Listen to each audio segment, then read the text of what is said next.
முதலில் தலைப்புச் செய்திகள். கோர விபத்திற்குள்ளான அரச பேருந்து, 25 பேர் காயம்.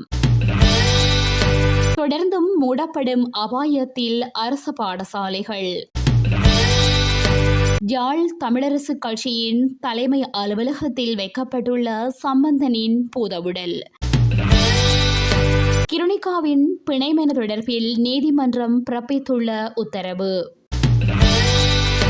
காசாவில் அச்சமடையும் பொதுமக்கள், குழந்தைகளிடையே பரவும் தோல் நோய். சிலாபம் கொழும்பு வீதியில் மாதம்பே ஹெலிஹிடியாவ பிரதேசத்தில் பாரிய விபத்து ஒன்று ஏற்பட்டுள்ளது. குறித்த விபத்து சம்பவம் இன்று காலை ஏற்பட்டுள்ளது. தேவால சந்தியிலிருந்து சிலாபம் ஊடாக கொழும்பு நோக்கி பயணித்த ஏபோசா பேருந்து ஒன்று வேகத்தை கட்டுப்படுத்த முடியாமல் புத்தளத்திலிருந்து கொழும்பு நோக்கி அதே திசையில் பயணித்த சீமெந்து பாரவூர்தியுடன் மோதியதில் குறித்த விபத்து ஏற்பட்டுள்ளது.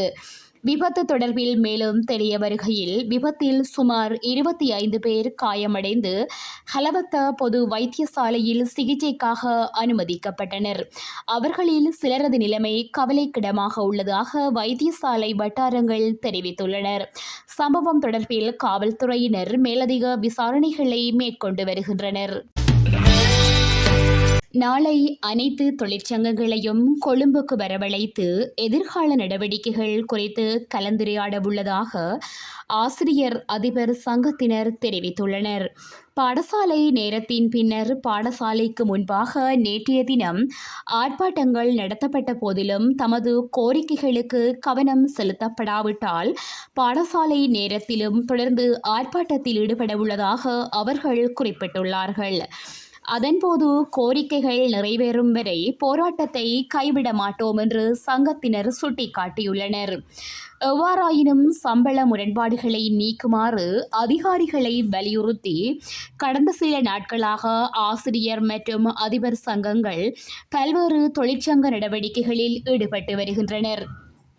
இதேவேளை நாடளாவிய ரீதியிலுள்ள பாடசாலைகளுக்கு முன்பாக நேற்று பிரச்சாரத்திலும் ஈடுபட்டனர். மேலும் கடந்த 1ஆம் திகதியன்று பாடசாலைகளுக்கு முன்பாக கருப்பு கொடி மற்றும் பதாதைகளை ஏந்தி ஆர்ப்பாட்டத்தில் ஈடுபட்டனர். இந்த நிலையில் தொழிற்சங்க நடவடிக்கைகள் எடுக்கப்பட்டு வருவதாகவும், பெற்றோர்கள் இந்த நிலைமையை புரிந்து கொள்ள வேண்டும் எனவும் இலங்கை ஆசிரியர் சங்கத்தின் பொது செயலாளர் ஜோசப் ஸ்டாலின் கேட்டுக்கொண்டுள்ளார். இலங்கை தமிழரசு கட்சியின் மூத்த தலைவர் ராஜவரோதயம் சம்பந்தனது பூதவுடலுக்கு யாழ்ப்பாணத்தில் உள்ள தமிழரசு கட்சியின் தலைமை அலுவலகத்தில் பலரும் அஞ்சலி செலுத்தியுள்ளனர். விசேட விமானம் மூலம் யாழ்ப்பாணத்திற்கு கொண்டு செல்லப்பட்ட சம்பந்தனின் பூதவுடல் கார் மூலம் யாழ்ப்பாணம் மார்ட்டின் வீதியில் உள்ள இலங்கை தமிழரசு கட்சியின் தலைமை அலுவலகத்திற்கு இன்று காலை 10 மணியளவில் கொண்டு செல்லப்பட்டுள்ளது. இதன்போது சம்பந்தனின் பூதவுடலுக்கு இலங்கை தமிழரசு கட்சியின் கொடி போர்த்தப்பட்டு மாலை அணிவித்து அஞ்சலி செலுத்தப்பட்டது.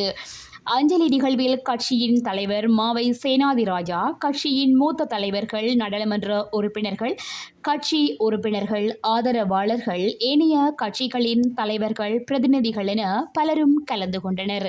இதனைத் தொடர்ந்து யாழ்ப்பாணம் தந்தை செல்வா கலையரங்கிற்கு கொண்டு செல்லப்பட்ட சம்பந்தனின் பூதவுடலுக்கு இன்று மாலை 4 மணி வரை அஞ்சலி செலுத்த முடியும் என இலங்கை தமிழரசு கட்சியினர் அறிவித்துள்ளனர். இதேவேளை சம்பந்தனின் இறுதி கிரியைகள் எதிர்வரும் ஞாயிற்றுக்கிழமை திருகோணமலையில் நடைபெறவுள்ளமை குறிப்பிடத்தக்கது.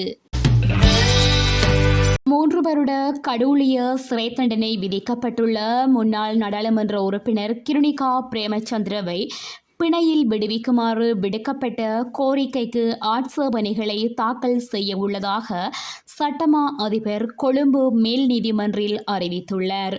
குறித்த அறிவிப்பை இன்று வெளியிட்டுள்ளார். இந்த பிணை கோரிக்கை இன்று கொழும்பு மேல் நீதிமன்ற நீதிபதி அமல் ரணராஜா முன்னிலையில் பரிசீலிக்கப்பட்டது. அங்கு குறித்த கோரிக்கை தொடர்பில் ஆட்சேபனைகளை சமர்ப்பிக்க சட்டமா அதிபர் எதிர்பார்த்ததாக தெரிவித்த அரசாங்க சட்டத்தரணி எழுத்து மூலம் ஆட்சேபனைகளை தாக்கல் செய்வதனை ஒத்திவைக்குமாறு கோரினார். இதன்படி சட்டமா அதிபருக்கு ஆட்சேபனைகளை சமர்ப்பிக்க அனுமதித்த உயர் நீதிமன்ற நீதிபதி பிணை கோரிக்கையை எதிர்வரும் 11ஆம் திகதி மீண்டும் விசாரணைக்கு எடுத்துக் கொள்ளுமாறு உத்தரவிட்டுள்ளார். காசாவில் குழந்தைகளிடையே பரவும் ஆபத்தான தோல் நோய்களால் அப்பகுதி மக்கள் அச்சத்தில் உறைந்துள்ளனர். இஸ்ரேலின் குண்டுமழையிலும் விமான தாக்குதலிலும் அதிர்ஷ்டவசமாக உயிர் பிழைத்தவர்கள் கண்ணுக்கு புலப்படாத உயிர்கொல்லி நோய்களுக்கு ஆளாக வேண்டிய சூழ்நிலையில் உள்ளனர். போதுமான உணவு இல்லை, தூய்மையான தண்ணீர் இல்லை, தங்குமிடம் இல்லை. இதனால் ஆயிரக்கணக்கான மக்கள் சோர்வடைந்துள்ளனர். ஆயிரக்கணக்கான மக்கள் தற்காலிக முகாம்களிலும் கைவிடப்பட்ட கட்டடங்களிலும் பள்ளிக்கூடங்களிலும் தஞ்சமடைந்துள்ளனர். ஏராளமானோர் திறந்த வெளியில் படுத்துறங்குகின்றனர். கழிவறை, தண்ணீர், குளியலறை இல்லாமல் அங்கு மக்கள் தவிக்கின்றனர். இந்த நிலையில் காசா வட்டாரத்தில் தொற்றுநோய் பரவும் அபாயம் அதிகரித்துள்ளது என்று அங்குள்ள மருத்துவர்களும் மருத்துவ உதவியாளர்களும் தெரிவிக்கின்றனர். இந்நிலையில் இதை உறுதிப்படுத்தும் விதமாக தொற்றுநோய் சூறாவளி தொடங்கியிருக்கிறது என்று யுனிசெப் அமைப்புக்கான தலைமை பேச்சாளர் ஜேம்ஸ் எல்டர் தெரிவித்துள்ளார். இதன்படி போர்ச்சூழல் காரணமாக காசாவில் உள்ள குழந்தைகள் கடுமையான நீரிழப்பு, சிறுநீரகம் செயலிழப்பு மற்றும் கடுமையான வயிற்றுப்போக்கு உள்ளிட்ட பிரச்சினைகளுக்கு ஆளாகியுள்ளனர். குறிப்பாக பாலஸ்தீன பகுதியில் மட்டும் சுமார் 1,50,000க்கும் அதிகமான மக்கள் தோல் நோய்களால் பாதிக்கப்பட்டுள்ளனர். தோலின் மேற்பகுதியில் சிவப்பு மற்றும் வெள்ளை புள்ளிகள், அம்மை நோய்கள் என பல தீவிர நோய்கள் பரவி வருகின்றன. இந்நிலையில் இதையும் ஒரு காரணமாக கூறி காசாவை விட்டு பாலஸ்தீன மக்களை அப்புறப்படுத்தும் முயற்சிகளும் நடந்து வருகிறது. இதுகுறித்து காசாவில் உள்ள ஒரு தாய் கூறுகையில், இரவு முழுக்க எனது மகன் தூங்க முடியாது, ஏனென்றால் அவன் சொறிவதை நிறுத்தவே முடியாது. மற்றொருவர் கூறுகையில், நாங்கள் தரையில் தூங்குகிறோம், எங்களுக்கு அடியில் மணலிலிருந்து புழுக்கள் வெளியேறும், எங்கள் குழந்தைகளை பழையபடி குளிப்பாட்ட முடியாது, தொற்று ஏற்பட்ட இடத்தை கழுவி சுத்தம் செய்ய தண்ணீர் உட்பட சுகாதார பொருட்கள் எதுவும் இல்லை. இவ்வாறு அப்பகுதி மக்கள் தங்களது ஆதங்கத்தை வெளியிடுகின்றனர். இத்துடன் செய்திகள் நிறைவடைகின்றன. மேலும் செய்திகளை எமது இணையதளமான www.todayjefna.com என்ற இணையதளத்தில் பார்வையிடலாம்.